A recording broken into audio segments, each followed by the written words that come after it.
Now, here's a side that are absolutely, Donnie, they're playing Russian roulette on the Dallas Cowboys game. It's the Eagles, opened up 7.5, now as high as 10 with Bovada. It's generally 9.5 at the Dolphins. The total's 45, has been 46.5. So we're looking and at the unders. The unders are starting to get a bit of juice, but the Eagles are throwing everything into getting everyone fit to make sure that they're all guns firing down the stretch.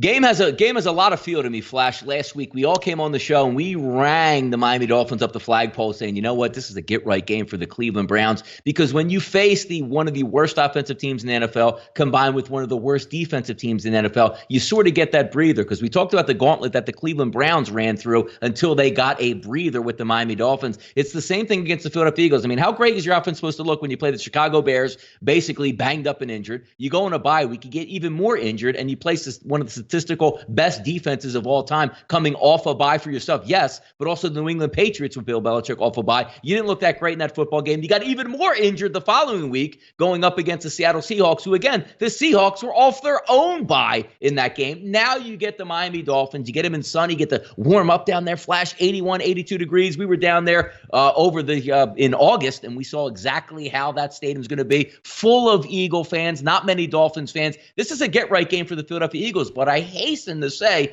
I'm ready to lay, double digits here on the road or back and over, because in order to beat up a bad football team, you need Odell Beckham to go deep. You need Jarvis Landry to be wide open. You need a quarterback that can deliver the football and is having some time to actually deliver it. The Eagles are horrendous at wide receiver. Hopefully Alshon Jeffrey comes back. And I'm asking, like, Nelson Aguilar, one of the worst wide receivers in the NFL, still would be an upgrade over what we ran out onto the field last week for the Eagles. Is Jordan Howard ever going to come back at running back? Are we going to lean on Jay Ajayi, Miles Sanders, and Boston Scott? The Eagles are going to win this football game, Flash, but I don't know if I can lay double digits. If they were healthy on offense, we'd be looking at yet another over. Ryan Fitzpatrick's going to make some plays, but the Eagles, again, fully healthy on defense and playing extremely well over the past 3 weeks against the Bears, once they got healthy in the secondary, against Tom Brady and a struggling New England Patriots offense, and Russell Wilson last week. Eagles win this football game. Still hesitant to take them just yet, though, Flash. I'm not surprised, but the big thing, I'm looking at them and I'm going, right, the Eagles are just making sure that they're going to be fit down the stretch. But yes, you've got Howard, you've got Aguilar, you've got Jeffrey. Just play them. Just get some sort of continuity. Let's get some completions, because it's all coming down to this Cowboys game, and they cannot afford to slip up. Well, you go as high as 10 with the Eagles over Miami. I'm probably coming at this a different angle, but I think they do cover the 10. I personally think that the Eagles defense the market still hasn't quite caught up to how much better they're playing with some of their key pieces back in the secondary.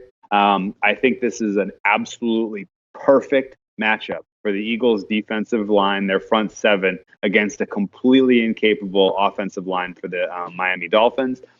The over was a beautiful play last week when we were handicapping the Miami Dolphins versus the Browns. A lot of that was based on the fact that the Browns' entire pass rush was out with injuries and suspensions, and so they really weren't going to get a ton of pressure on Ryan Fitzpatrick. He was going to be able to make a little bit of magic, make a couple plays. You really only needed them to get to 13 or 17 points to get that over home. This sets up exactly the opposite. I feel like this Eagles defense can hold Miami to like 3 or 10 points. This is an under.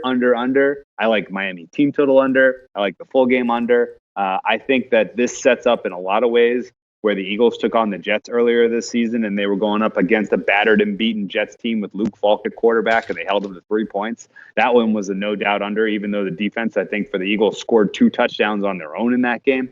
I think you can afford to let Jeffrey and Howard rest another week. I think you can afford to let some of your pieces kind of get fully healthy for the stretch run, because I think you can win if you can just score 1 or 2 offensive touchdowns. I think you pick up a W down in Miami. I'm betting under 45 on this one. This is my favorite total on the card, and I don't think it's even close. I've told a lot of people that you've schooled me throughout for the last few years, and I wrote, Eagles happy with the W. So we'll just copy and paste what you said there. Donnie, you'll be a happy man come Sunday night. But I write down This is probably a Sunday morning play when we actually get the news coming through of who's going to actually play, because it is a massive under if there's still no wide receivers and there's still no Howard in the backfield.